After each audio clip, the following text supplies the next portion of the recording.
Amém, queridos? Está tendo aqui dado um recado, que lá fora o irmão Rejânio está com os livros do pastor Carlos Queiroz, e os irmãos, amigos, visitantes, puderem comprar, vocês vão realmente receber bênção de Deus através desse livro, ou desses livros que estão aí para ser vendido. Com certeza é crescimento espiritual para todos nós. Amém? Vamos orar, vamos louvar ao nosso Deus mais uma vez, através da palavra. O pastor Carlos Queiroz é um dos que assinou o meu passaporte também na Igreja de Cristo. Ele, pastor Pedrinho, né? E hoje nós estamos juntos aqui, louvamos ao nosso Deus, essa igreja. 30 anos de existência, grandes coisas fez o Senhor por nós, né? Por isso estamos alegres. Amém? Pai, no nome de Jesus, aqui está o teu filho, o teu ungido, o teu eleito, o teu escolhido. Neste momento, Deus, te peço a bênção especial por ele.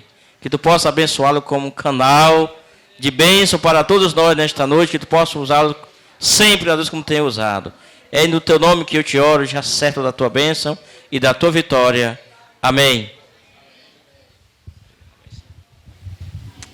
Podem sentar. Meus irmãos, minhas irmãs, é um privilégio muito grande estar com todos vocês, com todas vocês. Pastor José Wilke, obrigado pela confiança de entregar o púlpito da sua igreja para a gente. Eu sei como esse negócio de púlpito é complicado, eu sei o poder que tem um microfone. E aí você tem a confiança de colocar o microfone na minha mão, você é muito corajoso. Então eu queria agradecer pela confiança. O microfone é um negócio complicado. Eu posso fazer o que eu quiser aqui, tendo o microfone na mão. Eu posso dizer que você não jantou direito, aí eu posso lhe xingar. E como o crente é bacana, só escuta e tal, né? Então, como eu sei o poder que tem o microfone, eu tenho muito cuidado quando eu pego o microfone na mão e eu quero respeitar. Estou vendo aqui pessoas de cabelos brancos, estou vendo muitas senhoras, jovens, adolescentes. Então, eu quero respeitar a todos vocês e a todas vocês. Então, primeiro eu quero estar aqui assumindo essa atitude de muito respeito com vocês. Depois eu vou estar lendo o texto bíblico e refletindo sobre a Bíblia, e o respeito tem que ser maior ainda, né? E você vai perceber que com a estética eu não tenho nem como lhe impressionar, não consigo nem impressionar. Com essa altura toda, com essa cara de velhote, não tem nem como impressionar você. E não vou lhe impressionar com a minha voz. A minha voz é essa, você não vai ficar impressionado também com a minha voz, é esse o meu jeito de pregar o Evangelho. Você não vai ficar impressionado com a minha voz. Assim, eu espero que, se pelo Espírito Santo e pela graça de Deus, você ficar impressionado com Jesus, eu vou me dar por satisfeito. Então, o que eu puder fazer para você não se impressionar comigo, eu vou fazer, tá certo? Para você ficar impressionado com Jesus, eu vou achar muito melhor. Paulo uma vez estava pregando e um moço dormiu e caiu. E não sei onde é que o rapaz bateu com a cabeça, deve ter tido uma fratura craniana, sei lá o que foi, e o rapaz morreu. Aí Paulo foi lá, orou pelo rapaz e o rapaz ressuscitou. Aqui, se alguém dormir, por favor, não caia não, que eu não estou com essa bola toda não. Então, se você tiver alguma bênção, se você for curado de alguma coisa, se Deus abençoar você, foi Deus, não fui eu. O máximo que eu posso fazer é atrapalhar. Mas aí, então, se acontecer alguma coisa hoje aqui, se você ouvir o Evangelho, se a palavra de Deus falar ao seu coração, você pode sair dizendo daqui o seguinte, foi Deus, porque o cara que estava falando não estava com nada. Então, se falar, foi Deus, não fui eu. Tá certo? Se você for curado, foi Deus, não fui eu. Porque quem sou eu, cara? Agora, eu conheço Jesus Cristo de Nazaré. E aí eu sei que Ele é Ele, né? Ele é Ele. Então fica tranquilo, fica tranquila, eu estou tranquilo com você. Eu fui pregar numa igreja em Natal uma vez, e o meu carro deu problema na cidade de Lages. Lages fica 120 quilômetros antes de Natal. Aí o carro deu problema e por conta disso eu cheguei atrasado no culto. E quem estava dirigindo o culto era um amigo meu.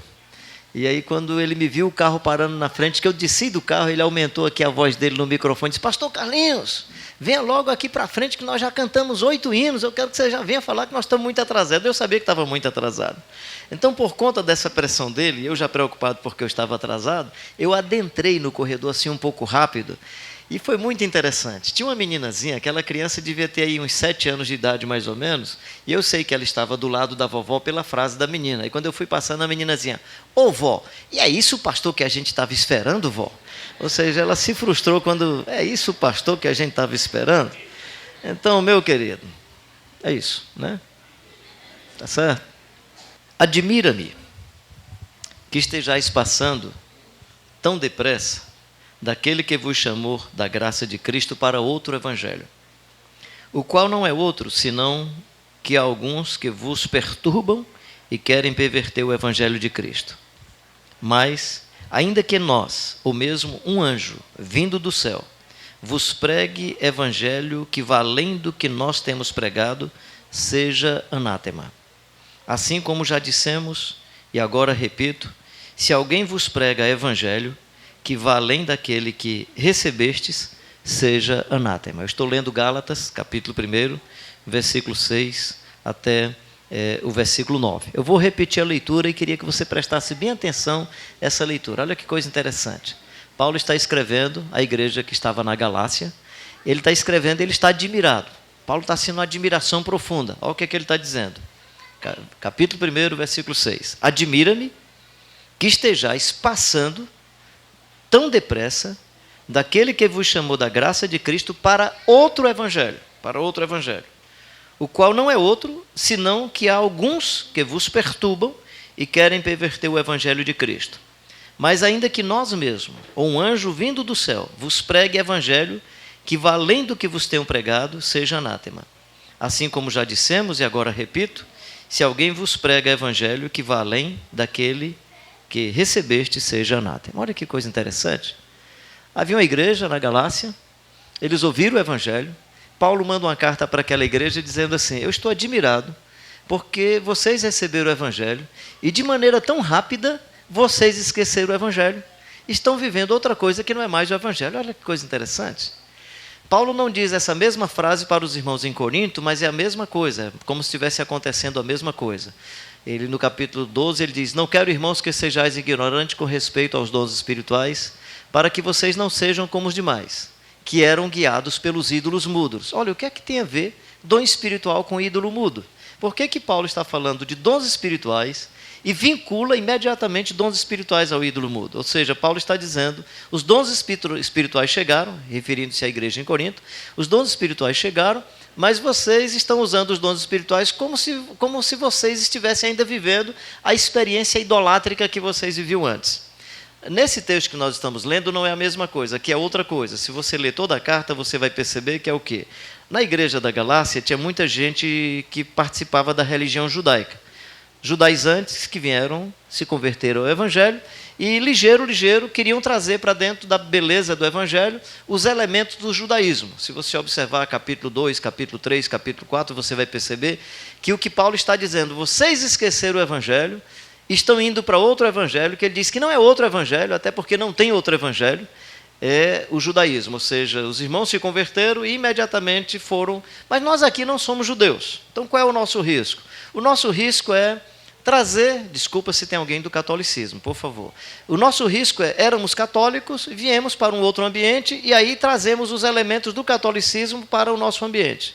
Eu era protestante, conheci o evangelho, e aí quando eu menos espero, eu estou trazendo elementos do protestantismo para o evangelho e não mais o evangelho. Ou seja de qual for o segmento, nós temos uma cultura religiosa, seja ela protestante, seja ela de cultos afro-brasileiro, seja ela espírita, seja de onde for, todos nós temos uma história religiosa. E se não tomarmos cuidado, nós conhecemos o evangelho e quando menos esperamos, nós não estamos anunciando o evangelho, nós estamos anunciando elementos da nossa experiência religiosa. Vou ver se eu me explico melhor.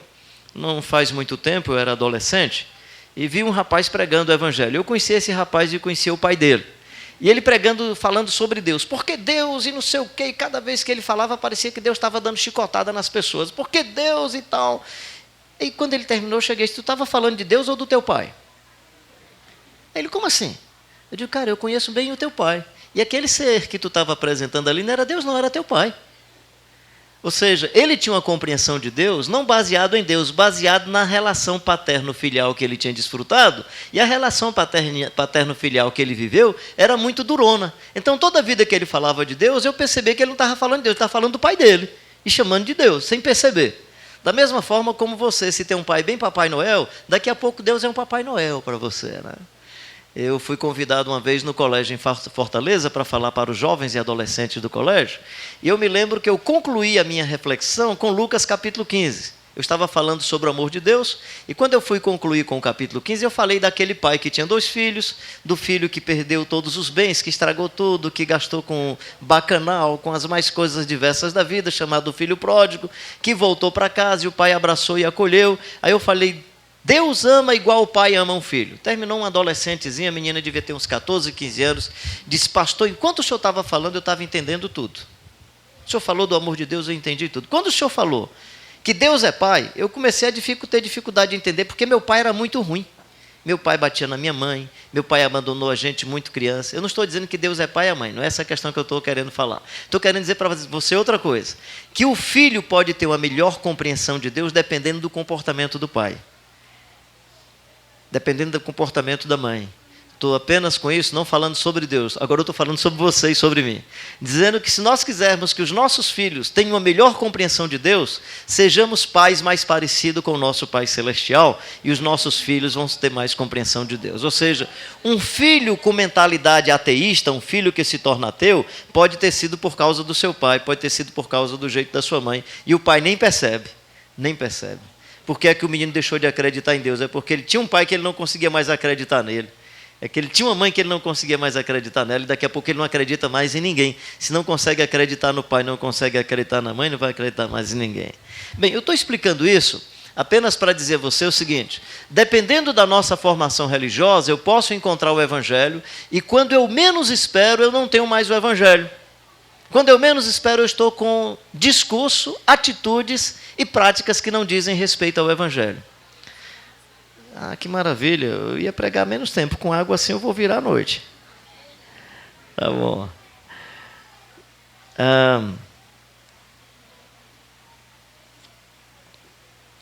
Deixa eu dar alguns exemplos. Eu sei que talvez nem todo mundo aqui entenda ou goste de futebol, mas deixa eu dar aqui alguns exemplos. O São Paulo, o time do São Paulo, no ano passado, passou 12 partidas sem ganhar uma partida. Jogava, empatava, perdia, não ganhava uma. Não sei se a diretoria, se algum atleta, quem foi, teve uma ideia interessante. Vamos fazer o seguinte, antes dos jogadores entrarem no campo, isso era no estádio do Morumbi, nós vamos colocar sal grosso na escadaria e vai dar sorte e a gente vai ganhar o jogo. 13ª partida, colocaram o sal grosso na escadaria, e não é que o danado do São Paulo ganhou? Certo? Aí, o Atlético Mineiro, na Libertadores da América, antes da última partida, na penúltima partida, jogando com um time da América Latina, está lá no campo e a torcida começa a gritar, eu acredito, e começou a gritar, eu acredito, e o Atlético ganhou. Segunda partida, a final, eu acredito, e o Atlético ganhou.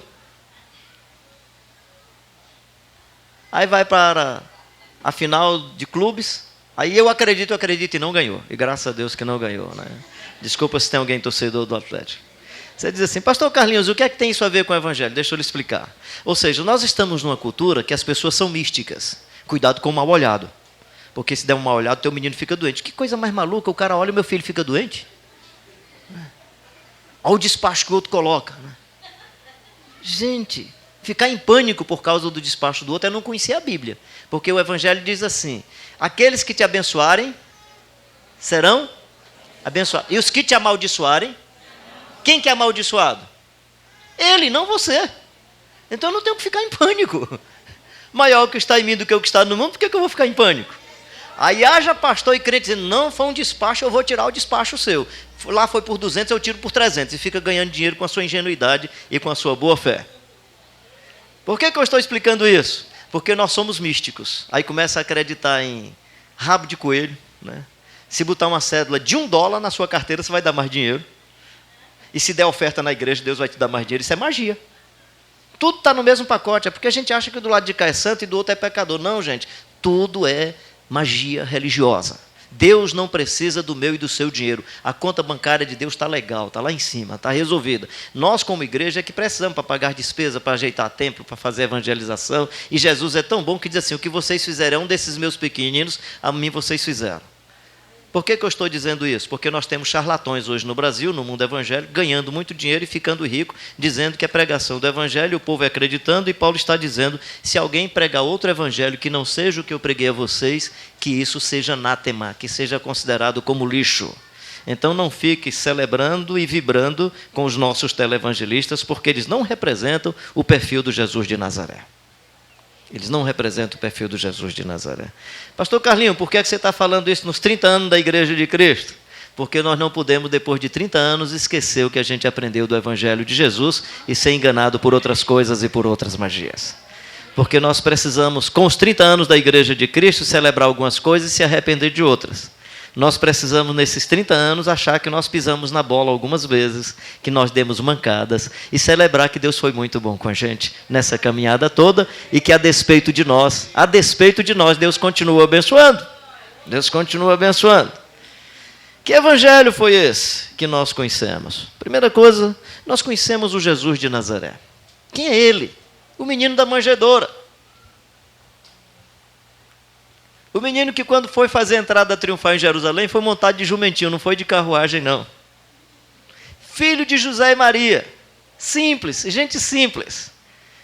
Eu imagino que se Jesus tivesse nascido em Limoeiro, ele iria fazer a opção por quixaba. E a quixaba de 30 anos atrás, com mais casa de taipas do que de alvenaria. Seria naquela época que Jesus teria nascido aqui com a gente, né? Me lembro a primeira vez que eu pisei na quixaba. Eu me lembro, fui muito bem acolhido por Chico Palhares e irmã Aureliana, muito bem acolhido. Mas no momento de crise, em todo o Limoeiro, especialmente nessa região mais baixa, porque houve uma enchente. E eu vim por causa do meu pai e de um irmão meu, e porque eu trabalhava numa instituição que socorria nessas situações de catástrofe. Aquele momento era um momento de catástrofe.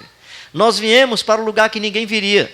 Nós viemos para o lugar que ninguém estava vindo. Nós viemos para o lugar que na época só podia chegar de helicóptero. Eu vim num helicópterozinho da Defesa Civil. E eu me lembro que descemos ali pela região, saí caminhando e encontrei seu Palhares. Na época eu chamava seu Palhares, né? Encontrei seu Palhares. Bem mais jovem.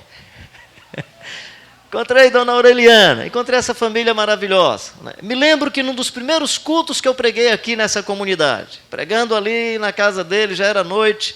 Depois do culto, alguém chegou e disse: pastor, a gente queria que o senhor fosse orar ali por uma senhora que ela está endemoninhada, ela está possessa. Aí eu disse: vamos lá. Aí eu fui. Era uma casinha pequena para essas bandas de cá, não lembro exatamente aonde. Isso está num dos livros que eu escrevi, o Eles Herdarão a Terra. E nós fomos na casa daquela senhora. E eu me lembro que nós chegamos, a luz era de lamparina, só tinha um pequeno vão, casinha de taipa. E a senhora estava deitada numa rede. Ela tinha uma criancinha de mais ou menos 3 meses de nascida. Estava eu e um senhor que hoje é pastor, pastor Altevi, na época ele era presbítero. Nós pegamos aquela criancinha na mão. Eu imagino, assim, eu não tenho muita ideia, minha mão não tem muita noção de peso. Mas quando eu peguei aquela criancinha, ela tinha mais ou menos 650 gramas no máximo, a 700 gramas. E a senhora continuava lá, rosto pálido, os olhos assim esbugalhados, né? E aí eu perguntei, como é que é a situação dela? Não, ela teve esse neném, foi falando, eu disse, o que é que ela comeu hoje? Não, ela não comeu nada. E ontem? Não, ontem ela comeu uma sopinha. Aí eu disse, irmão Palhares, onde é o hospital aqui mais perto? Ele, só lá em Limoeiro, meu irmão. Digo, vamos levar essa senhora no hospital. Levamos a senhora no hospital, o médico que tinha acompanhado o pré-natal e feito o parto da criança, da senhora, não estava no hospital. Alguém foi lá para chamar o médico chegou e olhou, dona fulana, a senhora aqui de novo, sei o quê, começou a conversar com ela, chamou, tem alguém aí na cozinha? Tinha alguém na cozinha do hospital, prepara uma sopa, a senhora, não, tem um aqui, só falta esquentar, esquenta a sopa. Gente, a mulher comeu a sopa com uma avidez tão grande, a mulher recobrou as forças, sabe o que era o demônio da senhora? Era o demônio da fome, era o demônio do estômago vazio. De que evangelho nós estamos falando? Nós estamos falando do evangelho que faz a opção de chegar perto dos sofridos e perto daqueles que não têm acesso aos melhores bens da vida para que um dia possa ter. Sabe de que evangelho nós estamos falando? Nós estamos falando do evangelho que vai primeiro para as periferias, para os lugares onde ninguém quer ir, nem vai padre, nem pastor, nem vai ninguém. Nós estamos falando do evangelho que chega nos lugares onde as pessoas não podem pagar a conta, que chega nos lugares onde as pessoas não têm alta conta bancária, E que depois de 30 anos você chega para olhar e diz assim, fulano está na universidade, e o fulano está não sei o quê, e o fulano está não sei aonde. E o que eu quero celebrar aqui, meus queridos e queridas, não é 30 anos de uma igreja, eu quero celebrar aqui 30 anos de pais e mães da zona rural, que foram dignos, que foram respeitosos com seus filhos e filhas, que investiram para que os meninos estudassem, para que os meninos crescessem, e hoje eu posso chegar aqui e ver os filhos dos meninos que eu vi, pequenininhos, cantando aqui com a gente. Ou seja, quando eu vi essas crianças aqui na frente, eu digo, estou vendo a mãe de novo, que era a cara da mãe, a cara do pai, né? Aí o que é legal também, quando eu digo assim, a cara da mãe, a cara do pai, é que esse pessoal foi fiel, nasceu com o DNA correto, né? Então, assim, só para dizer a você o seguinte, toda igreja tem uma característica comum. Toda igreja tem, os presbiterianos têm uma característica do conhecimento ortodoxo, da leitura profunda das Escrituras. Você vai para a Assembleia de Deus tem a característica da vibração. Todo membro da Assembleia de Deus é um evangelista nato. Toda família da Assembleia de Deus leva uma igreja nas costas, ou seja, aonde chegar uma família da Assembleia de Deus, ali vai surgir uma congregação, porque eles levam a igreja na costa, não tem jeito. Toda a congregação da Igreja de Cristo, da Igreja Assembleia de Deus, é uma congregação que tem criança, que tem adolescente participando, ou seja, cada igreja tem uma característica. Eu estou citando isso porque eu queria citar algumas características da Igreja de Cristo, e aí eu queria que os irmãos que são de outras denominações não se sentissem discriminados. É porque, como é da Igreja de Cristo hoje o aniversário, eu estou falando da Igreja de Cristo. Se fosse da Batista, eu ia falar da Batista. Se fosse da Assembleia de Deus, eu ia falar da Assembleia de Deus. Quais são essas características interessantes? Quais são as características interessantes da Igreja de Cristo que eu queria que nós não perdêssemos nunca? Não perdêssemos nunca. Não perdêssemos nunca. A Igreja de Cristo começa com 3 líderes muito simples. Um neto de escrava, um agricultor de Morada Nova que aprendeu a ler lendo a Bíblia, que era o pastor João Queiroz, meu pai, e o Manuel Higino, que era um seresteiro, ex-seresteiro. Esses 3 jovens lendo a Bíblia tiveram algumas ideias interessantes, achavam que era um modelo interessante e começaram a igreja, sabe aonde? Num pequeno povoado, que hoje é uma grande cidade, chamado Mossoró. Na verdade, Mossoró não era uma grande cidade, era um pequeno povoado. Na minha infância, de novo, não faz muito tempo, eu me lembro do pessoal levando água para as casas nas chamadas roletas, que era um tipo de vasilhame de madeira, com 2 coisinhas de ferro do lado, e os meninos saíam levando para abastecer as casas, porque não tinha água. Mossoró era uma pequena cidade, no cinturão da seca. Então, onde é que surgiu a Igreja de Cristo? A Igreja de Cristo começa com 3 jovens pobres, numa das cidades mais pobres do Nordeste. Na época, Mossoró estava incluída entre as 10 cidades do Brasil que tem o maior índice de mortalidade infantil. É aí que surgiu essa igreja. Ela tinha tudo para não funcionar. Por que ela funcionou? Porque Deus é bom e misericordioso, só isso. Só isso. Tinha dinheiro? Não tinha. Por que a igreja em Limoeiro não começa na cidade de Limoeiro, começa na Quixaba? Por que a igreja em Morada Nova não começou em Morada Nova, começou lá na Tapera? Por que a igreja em Apudi não começou em Apudi, começou lá num lugar chamado Melancias? Por que a igreja em Caraúbas não começou no centro da cidade de Caraúbas? Por que a igreja em Fortaleza não começou no centro de Fortaleza, começou no antigo bairro chamado Campo do Pio? Porque era uma igreja que não tinha gente para ir para esses grandes centros. Todo mundo era muito simples. Todo mundo era muito simples. Então, para onde é que a gente ia? Pobre só dá certo com pobre. E pobre é para meio de pobre. E não tenha vergonha de ser uma igreja de gente pobre. Se uma coisa que eu me alegro no Evangelho é que Jesus fala, porque o Espírito do Senhor me ungiu para evangelizar os pobres. Porque pobre gosta de Deus. Rico gosta de dinheiro. Pessoal, Deus não gosta de rico? Não, Deus gosta de rico. O rico é que não gosta dele. Tu imagina um cara rico, vendo Jesus montando do jumentinho, indo atrás dele, vai nada, vai se for numa carruagem. Tu imagina um cara rico e visitar Jesus numa manjedoura? Vai nunca.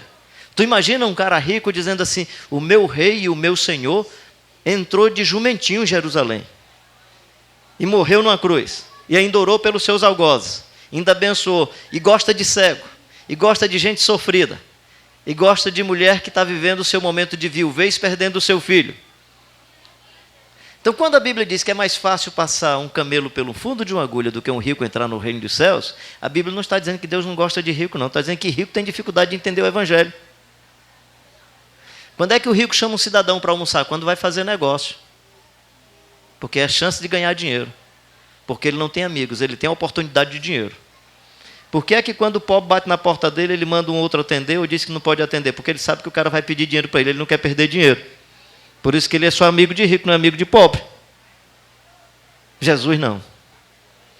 O texto bíblico diz, sendo rico, se fez pobre.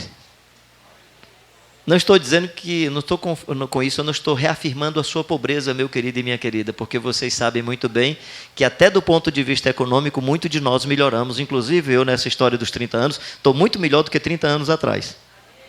Tá certo? E você também. Eu só estou dizendo que mesmo tendo melhorado, não esqueça a sua origem. O que é que eu celebro nessa comunidade? Então eu celebro primeiramente essa história de que nós viemos para os cantos onde estavam os sofridos e as sofridas. Que a Igreja de Cristo continue sendo assim. Eu celebro uma outra coisa, me aconteceu, acho que foi aqui a última vez que eu estive, se eu não estou enganado, eu estava pregando e quando eu menos esperei as cadeiras estavam cheias de criança. Foi aqui, não foi? Eu fiquei muito feliz naquele culto.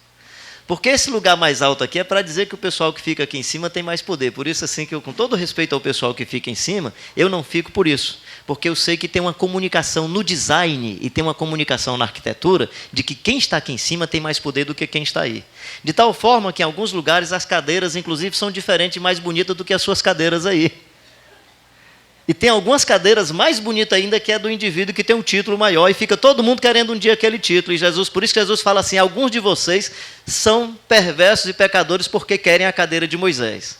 Historicamente, os antropólogos nunca acharam essa cadeira de Moisés. Parece que a cadeira de Moisés não é uma cadeira que tinha lá no altar, é uma cadeira que estava no coração dos caras. Você quer seguir a Jesus, meu querido?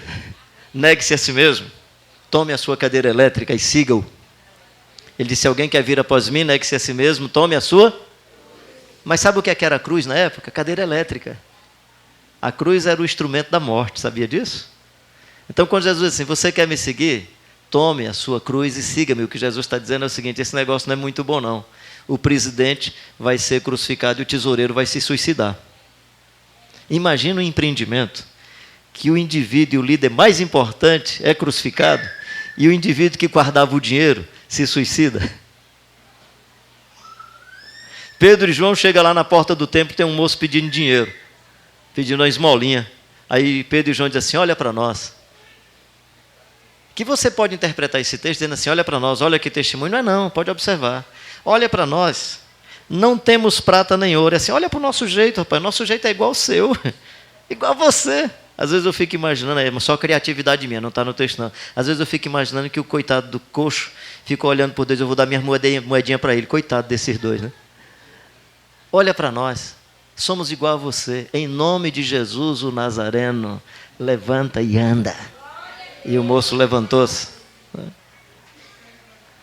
Ele não pediu dinheiro? Ele pediu dinheiro. Era como se o João e o Pedro estivessem dizendo assim, olha para nós, não temos prata nem ouro. O rapaz que cuidava do dinheiro da gente, o Judas, suicidou-se, não sei o que ele fez do dinheiro. Acabou-se. Sabe por que eu digo isso? Que a gente fica dizendo que dinheiro é importante para o Evangelho. Não, meu querido, importante para o Evangelho é caráter, integridade e vida abundante com Deus. Aí pode até vir dinheiro. Se tem caráter e integridade, as coisas vão bem. Se não tem caráter e integridade, não vai dar coisa nenhuma. Uma das coisas bonitas que eu acho na história da Igreja de Cristo é que ela é uma igreja que começou sem dinheiro. Ela é uma igreja que começou com muita gente pobre e ela chegou aonde chegou. E eu me preocupo que ela jogue fora essa sua história e pense que é uma igreja hoje poderosa porque tem alguma coisa. Isso me preocupa. Me preocupa o fato de que nós somos uma igreja que durante toda a sua história gostou muito de criança. Lembro do pastor Ramiro. Era um pastor descendente de italiano que se converteu na Igreja de Cristo lá no Rio Grande do Norte. Sabia um pouco de tupi-guarani. Não tinha jeito, ele chegava no culto, toda criança queria assistir o culto com o pastor Ramiro. E ele resolvia cantar em tupi-guarani. Zahá, zahá. E aí cantava algumas músicas, né? E a gente ficava ali atento.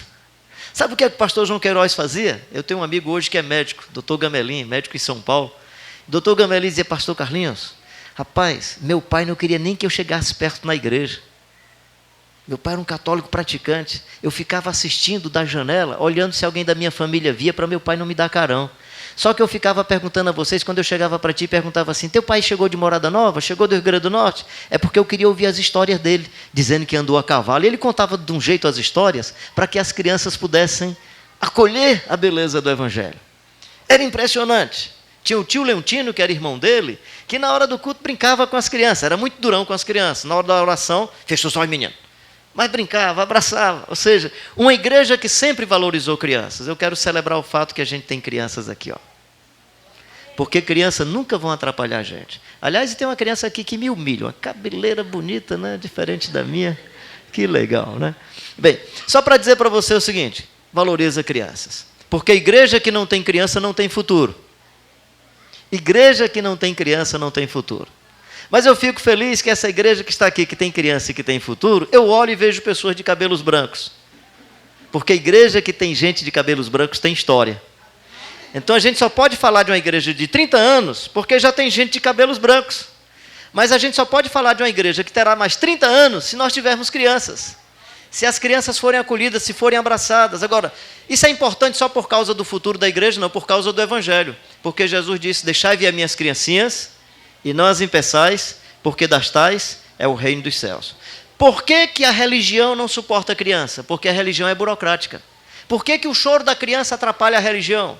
Por que que o grito da criança atrapalha a religião? Por que que a criança correndo atrapalha a religião? Porque a religião é burocrática. E quando Jesus estava pregando o Evangelho, as crianças estavam atrapalhando. E os discípulos pediram para que as crianças saíssem. E Jesus disse, deixai vir as minhas criancinhas e não as impeçais, porque das tais é o reino dos céus. Ou seja, enquanto a religião precisa ter um espaço especial para as crianças, porque não cabe criança, no Evangelho as crianças são acolhidas e se você não se tornar como uma criança, de modo algum você vai herdar o reino dos céus. Poucos dias eu estava pregando em Fortaleza, numa igreja, e na hora que eu estava pregando, tinha uma senhora, assim, à direita de onde eu estava pregando, lá atrás, com uma criança nos braços. E a criança começou a chorar. E eu percebi que houve um movimento ao redor da senhora, algumas pessoas olhando como que dizendo assim, sai mulher, que a criança está atrapalhando. E começava a olhar para ela. E outro olhava, e o outro olhava. E eu percebi aquilo, só que enquanto a criança chorava, Deus me deu um texto. E aquele texto começou a falar ao meu coração, quase que eu perdi o raciocínio da reflexão que eu estava fazendo. Aí daqui a pouco eu acho que a senhora, incomodada com os olhares, foi se levantando e saindo. Digo, minha irmã, por favor. Não tira a sua criança daí não, que ela está sendo uma bênção para mim. Sabe qual é o texto que Deus estava me dando enquanto ela estava lá com a criança? Um texto de Gênesis, que dizia assim, e Deus ouviu o choro da criança. Referindo-se a Agar com Ismael no deserto, a criança ia morrer. A mãe, para não ver aquela morte dramática, põe a criança numa sombra, se distancia para não ver a morte da criança, o meninozinho talvez isolado pela mãe, naquela angústia de sede, prestes à morte, deve ter chorado. Que aí o texto diz assim, e Deus ouviu o choro da criança. Enquanto a criança lá chorava, eu me lembrava desse texto, e Deus ouviu o choro da criança. E a minha conclusão naquele momento foi, quem não consegue suportar e ouvir o choro de uma criança, não consegue suportar e ouvir o choro de ninguém. Quem não consegue suportar o choro de uma criança, não consegue suportar o choro da vovó. Se você é adolescente, você é jovem, não consegue suportar o choro de uma criança, você não vai suportar o choro do seu vovô, do seu amigo, da sua amiga, porque o seu coração já está ficando tão duro que você não entende mais nem de criança. Se alguém pregar outro evangelho, que outro evangelho? Evangelho que não entende criança, não é evangelho. Que não acolhe criança, não é evangelho. Que não cabe criança, não é evangelho. É religião, não é evangelho. Evangelho que não acolhe sofridos. Evangelho que não acolhe os idosos. Evangelho que não acolhe as pessoas que têm certas limitações. Não é evangelho, não é evangelho. Por isso que eu achei bonito aqui. Continuo celebrando isso. Criança cantou, jovens cantaram senhoras aqui com mais idade. Quando eu digo mais idade, é mais ou menos da minha idade, né? Mas cantaram. Cantou gente que canta bonito, cantou gente que não sabe cantar, fala gente que não sabe falar, fala gente que sabe falar. E se não souber falar, no nosso caso é mais legal, porque se não souber falar, fala de qualquer jeito que ninguém entende. Você pergunta o que foi, irmã, que você estava? Foi mistério. E pronto. Mas fala. Estou nem falando do ponto de vista teológico, estou falando do ponto de vista democrático. Ou seja, quando não deixarem você falar, fala aí do seu canto, do jeito que você quiser, porque você tem direito de falar, meu querido e minha querida. Tá certo? Aliás, uma das coisas mais belas do ambiente pentecostal é essa. Das coisas mais extraordinárias que eu acho do ambiente pentecostal é que a irmã que não sabe falar também fala. E fala de qualquer jeito. E ainda olha para o pastor e diz, tu está na carne, quem está no espírito sou eu. Legal. Ponto final. Esse é um negócio extraordinário, né? Se alguém pregar outro evangelho, que não o que nós aprendemos de Cristo, que seja considerado anátema. Como é que funcionam as religiões? As religiões é o lugar dos machos, especialmente no islamismo, no judaísmo e no cristianismo. O evangelho não. O evangelho é lugar de todos. Por isso que a religião tem um negócio muito interessante. Olha que coisa interessante que tem na religião. Geralmente, os líderes que dirigem as reuniões são homens com mais de 40 anos. Todas as leis nas religiões, pode observar, são contra as mulheres e os jovens. Você não vê nenhuma regra contra a roupa dos homens, mas tem contra a roupa das mulheres. Você não vê nenhuma regra sobre o jeito de vestir dos homens, mas tem das mulheres. Mulher de vestido bonito é luxo e vaidade. Pastor de paletó é reverência. Não é engraçado? Não é interessante? Não é interessante? Mulher não tem vez, não tem direito. Porque na religião, a mulher não tem chance.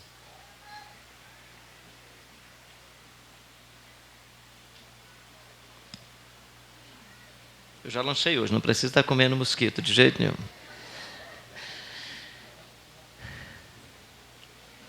O evangelho, meu querido e minha querida, não faz acepção de pessoas.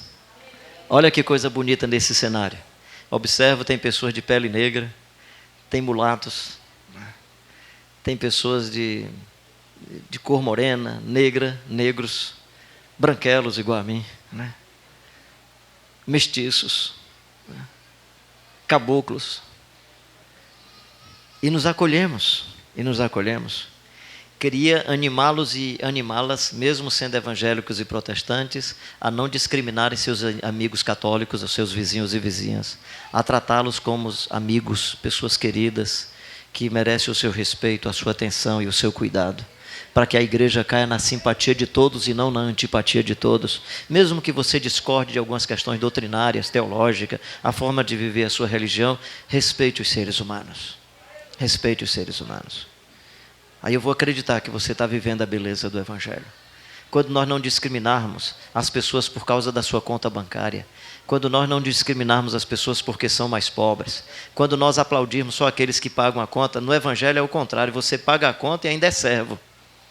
E você que não consegue pagar a conta, tem o direito que o outro que paga a conta teve. Aliás, Tiago fala sobre isso. Ele diz que o rico venha na sua insignificância e o pobre chegue na sua dignidade. É legal. O evangelho é muito legal. Eu sou fascinado pelo evangelho.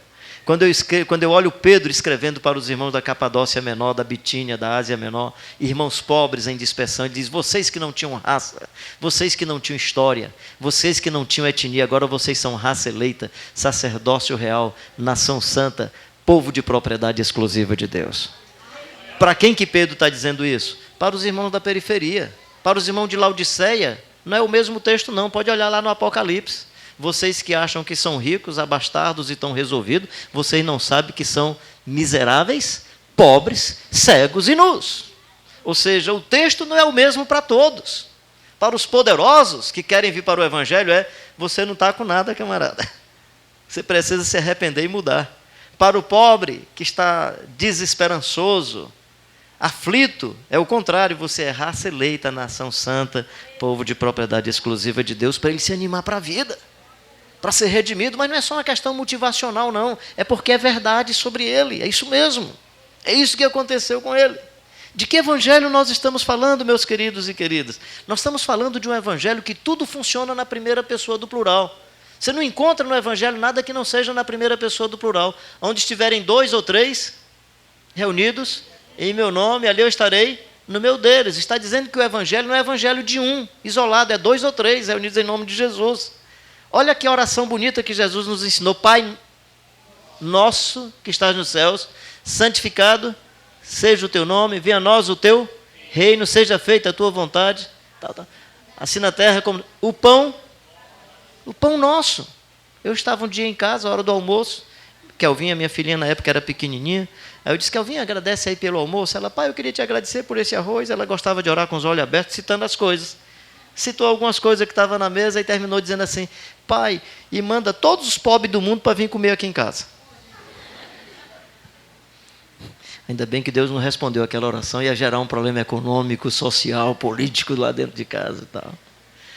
A minha filhinha podia estar errada ou equivocada do ponto de vista social, do ponto de vista econômico, mas ela não estava errada do ponto de vista bíblico-teológico. A minha filhinha estava dizendo que o pão que estava na nossa mesa não era meu pão, era pão nosso. É interessante, nós evangélicos queremos distribuir o pão, mas não queremos distribuir o pão, porque o pão é o nosso ídolo. E não significa que você tem muito ou pouco, você pode ter pouco e ser egoísta. Eu estava num café da manhã com pessoas em condição de rua lá em Natal, no Rio Grande do Norte. Igreja Bethesda me convidou lá para um trabalho e tal. No sábado pela manhã eles fizeram um café da manhã com as 40, 45 pessoas que vivem em condição de rua. Eu tive uma experiência tão interessante com aquele grupo que eu esqueci a reflexão que eu ia fazer só por causa de uma coisa simples. Tinha um senhor do meu lado, depois uma senhora, depois mais outros e outras tal. Todas as pessoas com roupa muito maltrapilha e tal, tomaram café com a gente. E debaixo da cadeira daquele moço tinha uma sacola e um rodo. Eu não lembro o que era a minha ilustração, que eu ia pedir o rodo e a sacola para colocar no meio, para usar como ilustração. Aí eu disse assim, o senhor me empresta esse rodo e essa sacola aí debaixo da sua cadeira, para eu fazer uma ilustração? Ele disse assim, a sacola eu empresto, o rodo não. Aí eu fiquei curioso, por que o senhor me empresta a sacola? Porque a sacola não é minha, é da minha vizinha, pode levar. Se é do outro, né? Aí eu disse, e o rodo? Não, o rodo é meu, e é o meu ganha-pão. Ele ficava nos semáforos onde param os carros, para limpar os para-brisas do carro, e era o ganha-pão dele. O rodo eu não dou não, é meu ganha-pão. Aí eu fiquei pensando, quantos empresários têm a sua empresa como rodo? É o ganha-pão. Quantos profissionais liberais têm a sua empresa como ganha-pão? E nós somos tão egoístas que é assim, a sacola do outro pode levar, mas o meu rodo não. Não é verdade? O Evangelho não tem esse egoísmo, meu irmão e minha irmã. O Evangelho é Pai nosso, pão nosso, nossas ofensas. Você sabe que quando o irmão pecar entre nós, não foi ele que pecou, fomos todos nós? Todos nós nos machucamos. Todos nós devemos levar a mesma carga. Todos nós devemos levar a mesma dor. Você sabe que se por acaso eu cometer uma falha na vida, nós somos responsáveis juntos? Vocês me dão microfone. Vocês me dão um púlpito. Vocês me dão lugar de destaque. Eu fico mais vulnerável ainda, porque eu começo a achar que sou famoso. Eu começo a achar que tenho um prestígio. E a queda da fama é pior do que a queda do adultério. Porque a queda do adultério, todo mundo sabe que é adultério. E a da fama, todo mundo cai junto, porque todo mundo acha legal. A queda do prestígio é pior do que qualquer outra queda, porque todo mundo acha que é bênção. E não é bênção, é queda. É queda. É queda. Nós não fomos chamados para ser famosos, nós fomos chamados para viver em santidade e obediência ao nosso Senhor Jesus Cristo, porque por mais que você faça e por melhor que você faça, no final da vida, você vai receber um diploma de inutilidade, sabia disso? Serve inútil, só fez o que eu mandei, é o que Jesus diz. Se você fizer tudo o que ele mandou, ele vai dizer, serve inútil, só fez o que eu mandei. Sabe por que isso? Porque no reino de Deus só tem um, que é sobre todas as coisas, é o Jesus Cristo de Nazaré. Eu e você somos servos inúteis e nada mais. E nada mais. E nada mais. E nada mais. Por isso eu me preocupo com a arrogância dos protestantes. Por isso que eu me preocupo com a prepotência dos protestantes. Por isso que eu me preocupo com a Igreja de Cristo. Eu me preocupo com a Igreja de Cristo, e eu digo isso porque eu sou de vertente pentecostal, viu gente? Nada contra o pentecostalismo. Eu me preocupo porque o pentecostalismo brasileiro está perdendo as suas origens e indo para outro modelo que Paulo diria para nós, como é que vocês tão depressa esqueceram a beleza do Evangelho e estão indo em outra direção que não diz mais respeito ao Evangelho de Jesus de Nazaré. Isso está na música. A letra das nossas músicas falam mais de guerra do que do príncipe da paz. As letras da nossa música falam mais de violência, de prepotência, do que de humildade e santidade. As letras das nossas músicas, tem uma que diz assim, é unção de conquista, unção de multiplicação, não fala de unção de perdão, unção de amor, unção de misericórdia. Por favor, canta essa música. Mas fala também de unção de misericórdia, unção de perdão, unção de amor. Fala que você vai vencer, mas fala que tem certas ocasiões que você pode ser apedrejado. Estevão foi apedrejado. E a Bíblia fala que tem gente que pela fé foi cerrado pelo meio. Paulo diz, tudo posso. Já leu o texto todo? Vamos dizer juntos? Tudo posso? Vamos lá. Tudo posso. Ok. O que é que o texto diz? Posso ser honrado e posso ser humilhado. Então é assim, tudo posso naquele que me fortalece. Posso ser honrado e ser humilhado. Posso viver na abundância e viver na escassez. Tudo posso naquele que me fortalece posso viver também nas circunstâncias adversas da vida. Posso viver sendo curado e posso viver com Jesus mesmo doente. Quer morramos, quer vivamos, somos do Senhor. Então, se é curado, glória a Deus. Se morrer, glória a Deus. Se é que viveu bem a vida. Se é que viveu bem a vida. Então, os seguidores e as seguidoras do Jesus de Nazaré não vivem em busca do sucesso. Eles vivem em obediência a Deus, à vontade de Deus e ao cumprimento do Evangelho de Jesus Cristo de Nazaré. De que evangelho nós estamos falando? Nós estamos falando do evangelho em que nós, os líderes, devemos ser manso e humilde de coração. Então eu espero que na Igreja de Cristo, nós, os pastores, nunca sejamos controladores, dominadores, nunca sejamos homens que tiram proveito da comunidade. Se há uma coisa que me alegra em meu coração, é que nós não temos nenhum rico na Igreja de Cristo. E aqueles que vivem bem não viveram tirando dinheiro da comunidade ou vivendo da pregação do Evangelho. Todos que viveram bem eram engenheiro, tinham outras profissões na vida e conseguem viver razoavelmente bem, mesmo servindo a igreja com seus recursos. Não conheço um pastor na Igreja de Cristo, dou glórias a Deus por isso, que tenha ficado rico tirando proveito da comunidade. Muito pelo contrário. Algum desses pastores, os filhos ficaram até chateados porque eles deram mais para a igreja do que para a família, que é também um equívoco. Mas eu estou apenas dizendo que não conheço um. Né? Nossa casa era hospedaria, nossa casa era hospital, nossa casa acolheu gente de tudo que foi lugar desse nosso semiárido nordestino, principalmente porque o velhão João Queiroz morreu, deixou um baú, um carro, um golzinho azulzinho, que era meu, que eu vendi barato para ele, fizemos uma negociação legal. Tinha ano que o carro era dele, tinha ano que o carro era meu. Tinha ano que eu vendia barato para ele, tinha ano que ele me vendia barato. Era uma confusão. Nem sei quando ele me pagou, nem sei quando é que eu paguei para ele, né? Mas deixou para a gente, quem conheceu sabe muito bem disso, muito caráter, muita integridade, muita doação de vida, muito espírito de serviço, muito respeito a crianças, jovens, adolescentes. Não conheço na história do pastor João Queiroz qualquer denúncia que possa manchar a sua relação matrimonial, que possa manchar a sua conta bancária, que nem tinha conta bancária, era uma gavetinha onde ele guardava o dinheiro, que possa manchar a maneira como lidava com os bens. Eu espero que na Igreja de Cristo isso se mantenha por muitas e muitas gerações. Muitas e muitas gerações. Eu espero que seja uma comunidade que os templos sejam assim bem simples. Simples. Para que coisa sofisticada, gente? Faz um caixão, assim mesmo, quadrado. Por favor, não estou chamando. Quero que vocês entendam a minha linguagem. Não precisa mais do que isso. Não precisa mais do que isso. Eu achei lindas as flores. O lugar está muito bonito. Né? Está muito lindo isso aqui. Né? Muito lindo. Eu espero que ninguém queira ser mais importante do que a beleza da vidraça que está aqui. E que não comunique para o imaginário da comunidade que o fato de estar aqui em cima é mais santo ou mais importante do que quem está aí. Nós somos irmãos e irmãs e somos iguais. Por isso que Jesus diz assim, vós me chamais de mestre e senhor, dizeis bem porque eu sou. Mas se eu sou o mestre e senhor e lavo os pés de vocês, vocês devem lavar os pés uns aos outros. Então, quando eu, pastor Nazário, pastor Barreto, quando nós tivermos, e outros pastores, tivermos sentado aqui em cima, por favor, na Igreja de Cristo, eu espero que a comunicação seja a seguinte, você chega na porta, olha para a gente sentado aqui em cima, aí diz, pessoal, está sentado ali o pessoal que vai pegar a bacia para lavar os pés da gente. Está certo? Se é que nós somos seguidores de Jesus. Se não somos, pessoal, está sentado ali em cima, o pessoal da religião que vai dominar a gente. Os ungidos. Mas se é seguidor de Jesus, o ungido é o Jesus de Nazaré. Eu e você somos servos dele. Que pela graça de Deus, Deus pode dar alguma unção, espero que dê. Tudo bem. Mas não tenha com esse paradigma, não veja a pessoa com esse perfil. Veja a pessoa como um irmão seu. Como um irmão seu. Igual a você. Igual a você. Por isso, Nazário, eu queria louvar a Deus pela sua vida, pelos seus 13 anos em Morada Nova, e porque esses 13 anos têm implicações também aqui na comunidade.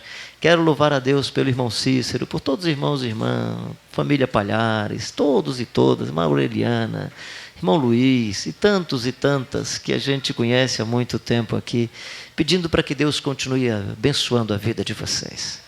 Abençoando a vida de vocês. Abençoando a vida de vocês. E que vocês possam ter a alegria do que eu vi já em algumas fisionomias hoje assim felizes. Estou vendo os filhos dos meus filhos. Vendo as filhas das minhas filhas, né? Ou seja, você já é vovô e vovó.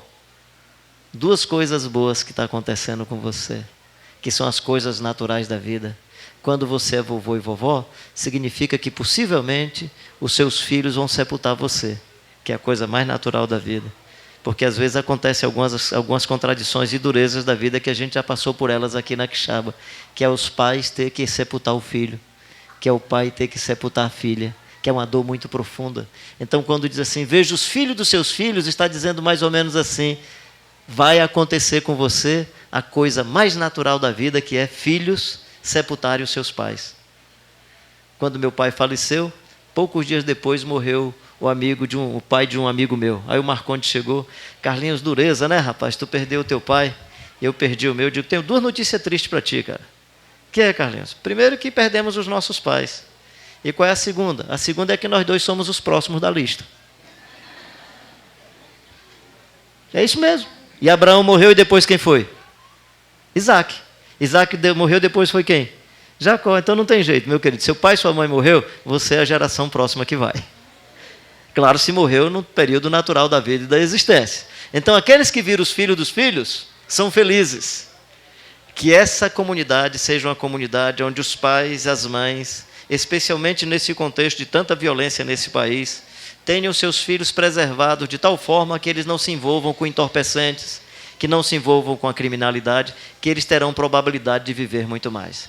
Eles podem até ser vítimas da criminalidade. Mas todo aquele que se envolver com a violência, no contexto brasileiro, cada vez mais está sendo precoce a morte e a ida desses meninos. Ou seja, nós tínhamos, algum tempo atrás, os indivíduos envolvidos na violência eram entre 19 a 29 anos de idade. Caiu para 17 a 25 anos de idade. Hoje é 12 a 19 anos de idade. E aí, se você tem uma comunidade como essa, que acolhe as crianças, que acolhe os adolescentes, só como bênção social, você já tem a chance de tirar o seu filho da violência. Assim, como já dissemos, e agora repito, se alguém vos pregar evangelho que vá além daquele que o que recebeste seja anátema. Jesus Cristo é o perfil. A nossa vivência comunitária na primeira pessoa do plural é o jeito da gente viver a sociedade, nos respeitando como irmãos e irmãs, sendo iguais, mesmo que alguns tenham dons, habilidades diferentes, títulos ou funções diferentes, não são melhores por causa dos títulos e das funções, e não faça da função e do título um instrumento de manipulação e de controle das pessoas. Que o Jesus Cristo de Nazaré continue visitando a nossa comunidade. Que a Quixaba continue sendo abençoada. Que a igreja em Morada Nova continue sendo abençoada. Que a igreja em Limoeiro seja abençoada. No Palhano seja abençoada. A igreja lá na Lagoa da Várzea, não é isso? Eita, eu tive lá. Eita, lugar. Ali parece o paraíso. E você é o tipo do cara que eu acho que não quer ser arrebatado agora. Parece que já está no paraíso, né? Que todos e todas sejam abençoadas. Se temos irmãos da Igreja Presbiteriana, que vocês continuem sendo abençoados. Se temos da Assembleia de Deus, que sejam abençoados. De qualquer igreja evangélica, de qualquer segmento que está aqui presente com a gente, que Deus derrame sobre você o seu cuidado, a sua proteção, a sua bênção. E que, quem sabe, gente com 30 anos de idade, eu estou com 62, gente. Ou seja, eu estou me lembrando que quando eu vim por aqui eu tinha 32. Quem tem aqui de 32 abaixo? Olha só, gente, que daqui a 30 anos o tempo passe tão rapidamente, mas passe de maneira muito intensa e fecunda, que vocês possam, no futuro, estar comemorando os 60 anos. Eu acho que nessa época, se eu estiver vivo, ou eu vou ter que vir numa padiola, e vou ter aqui numa bengalinha, né? Mas assim, vivo ou não, eu quero continuar celebrando a história dessa comunidade. Deus tem abençoado muito a vocês e a partir daqui várias outras coisas aconteceram. Eu sou muito feliz de conhecer vocês. Eu queria agradecer pela amizade, pelo carinho e falo isso em nome de toda a família, em nome da dona Ritinha, do Otton, de todos da nossa família. Queria agradecer sempre a boa acolhida, o abraço e o afeto que nós sempre recebemos de vocês. Que Deus continue abençoando a todos e a todas. E a você, pastor, obrigado pela confiança, viu? Que Deus continue abençoando a você e a sua comunidade. Amém.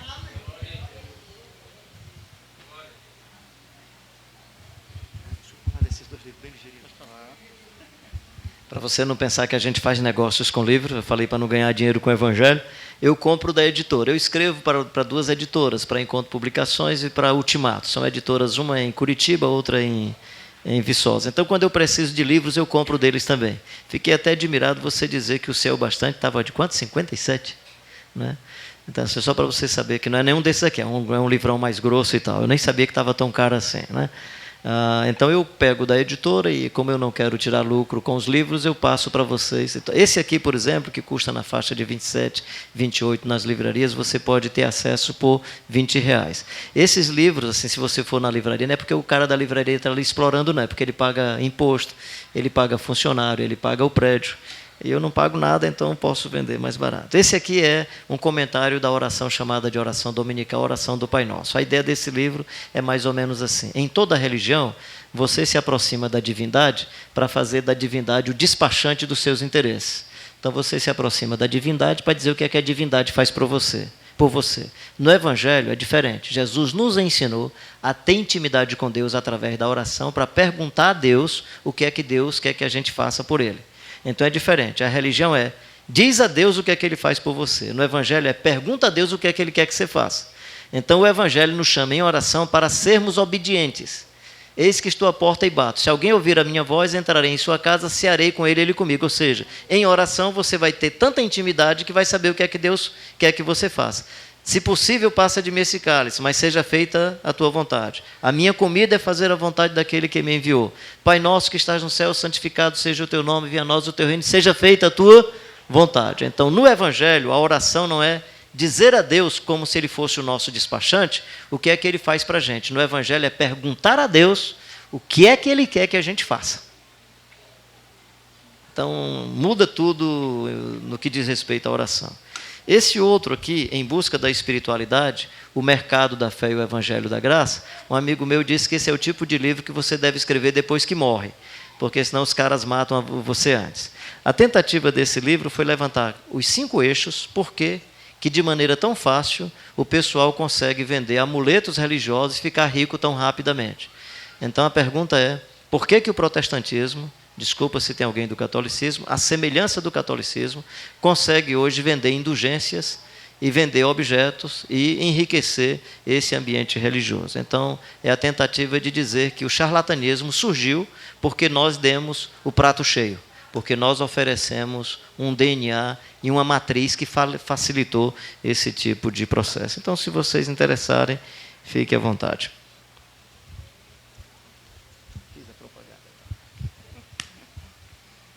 Queremos agradecer ao pastor Carlos Queiroz, que atendeu o nosso pedido de estarmos todos juntos aqui, aprendendo mais um pouquinho da palavra do Senhor. Amém? Nesse momento, a irmã Lucélia ela vai falar aqui um pouquinho da história aqui da igreja, e logo após o pastor Lucério vai estar cantando, todos nós vamos estar cantando o hino da Igreja de Cristo. Saúdo a todos mais uma vez no nome santo de Jesus. Na verdade, não é uma história que a gente vai falar, que eu acho que um histórico deveria ser bem mais detalhado, né? E nós não temos tempo para isso. E apenas falar que no ano de 1985, nossa região pelo 2º ano consecutivo, é muito favorecida pela questão das chuvas. As águas dos rios que cortam a nossa região, vindo a transbordar, causando a tão conhecida cheia de 85. Muita gente aqui conheceu. trazendo assim os olhares das autoridades, as pessoas que aqui estavam, que já não ostentavam grandes coisas e que agora estavam bem pior. Mas dentre as pessoas que aqui vieram, haviam servos de Deus que perseveravam, que perceberam bem mais que a ajuda material. As pessoas que aqui estavam precisavam conhecer o grande amor de Deus. No dia 4 de fevereiro de 1986, foi realizado o primeiro culto para a honra e glória do Senhor Jesus. Hoje, 30 anos depois, estamos nós aqui.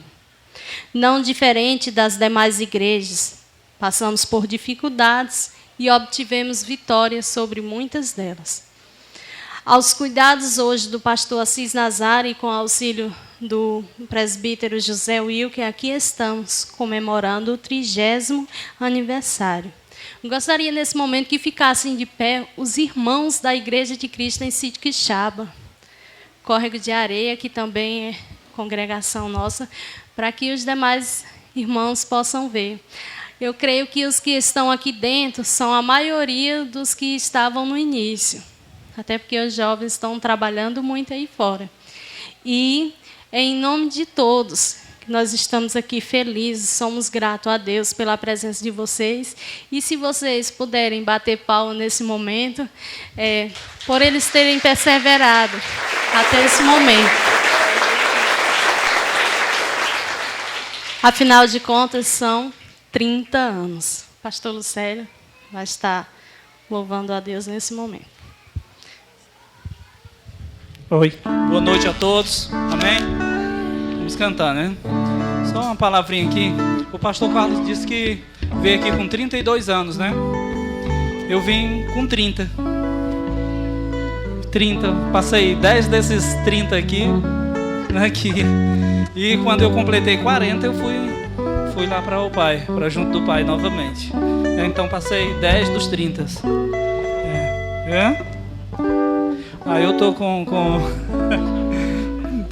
46. Então desses 30 anos eu passei 10 aqui. Não estou orgulhoso, sim, por fazer parte dessa história. Eu saí daqui, mas a minha filha ficou, né? É uma semente que ficou aqui para ajudar os irmãos, e eu sou grato ao Senhor por isso. Sim. Vamos ficar em pé? Uma boa parte dos irmãos que aqui estão, que fazem parte da Igreja de Cristo, não conhece o louvor todo, mas o refrão sabem bem, né? Eu acho que os irmãos aí vão entoar bem o refrão.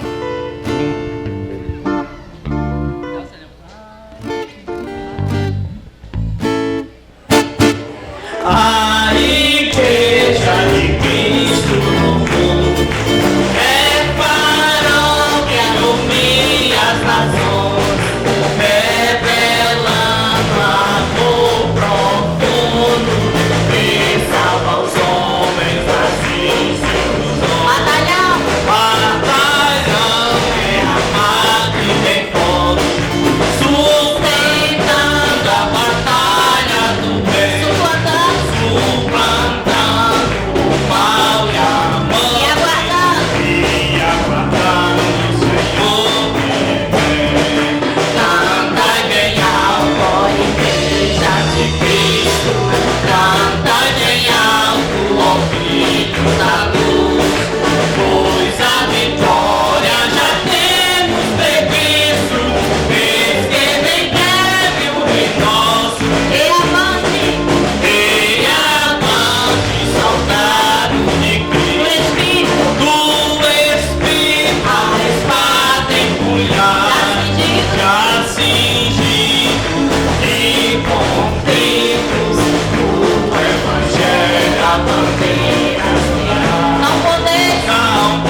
a vitória já temos previsto, vez que em breve o Rei nosso Jesus. Mais uma vez para encerrar. Cantai bem alto, ó Igreja de Cristo, cantai bem alto, ó filhos da luz, pois a vitória já temos previsto, vez que em breve o Rei nosso Jesus.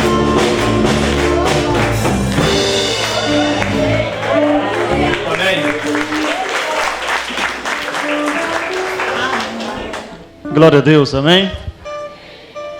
Novamente eu quero agradecer a todos que vieram aqui nesta noite festejar, glorificar, exaltar o nome do nosso Deus, amém?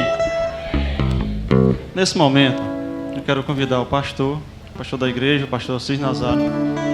Ele vai estar falando, sobre esses 30 anos da Igreja de Cristo aqui em Sítio Quixaba, e logo após ele vai estar orando, abençoando as nossas vidas através da oração, amém?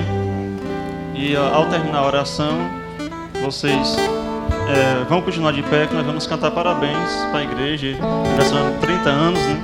Vocês todos serão presenteados com lembrancinhas, e também vai ter um lanche aí para todos vocês, tá bom? Amém, queridos? Eu só quero louvar a Deus por esses 30 anos, que já foi bastante falado.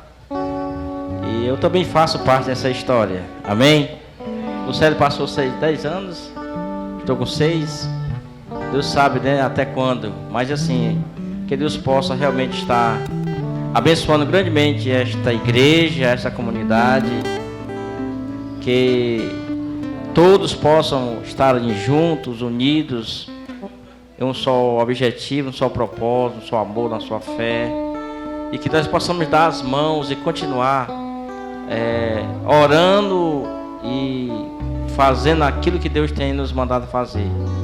Evangelizar, né? A Bíblia diz que com bom e com suave é que os irmãos vivem em oração e em união. Então nós devemos continuar em união. Que Deus possa assim estar no controle das nossas vidas e na direção de todos nós. Amém? Que Deus possa abençoar. Eu vou já estar orando, agradecendo a todos que estão aqui presentes.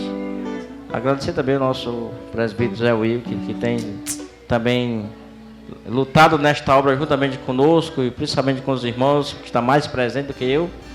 E que Deus possa assim continuar multiplicando os dias e anos de cada um de nós. E que essas crianças, como o pastor Carlos falou, possam, também dar continuidade esta obra, amém? Até que o Senhor venha buscar a sua igreja. Oramos. Querido Deus, Pai de eterna e infinita misericórdia, quero te agradecer pela vida de todos. Muito obrigado a Deus por esses 30 anos desta casa de oração e da organização desta igreja nessa localidade. E abençoa todos os membros, congregados, todos que moram aqui em volta desse templo, ó Deus, que tu possa abençoar com todas as sortes de bênçãos espirituais. Que o grande e infinito amor de Deus e a graça do Senhor Jesus Cristo e a docíssima comunhão do teu Espírito Santo, ó Deus, possa permanecer em nossas vidas e nossos corações, desde agora e para todos sempre. Amém. Deus abençoe. Amém. Eu estou com parabéns, né? Parabéns pra você, nessa data querida, muita felicidade, muitos anos de vida. Parabéns pra você, nessa data querida, muitas felicidades.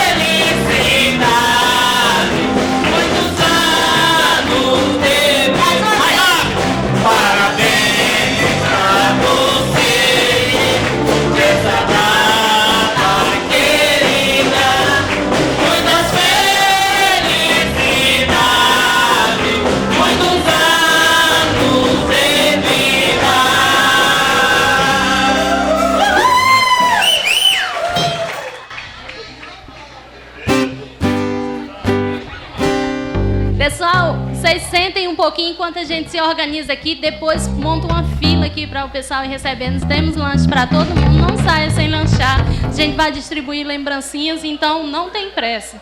Amém?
Mora em teu coração, já marchai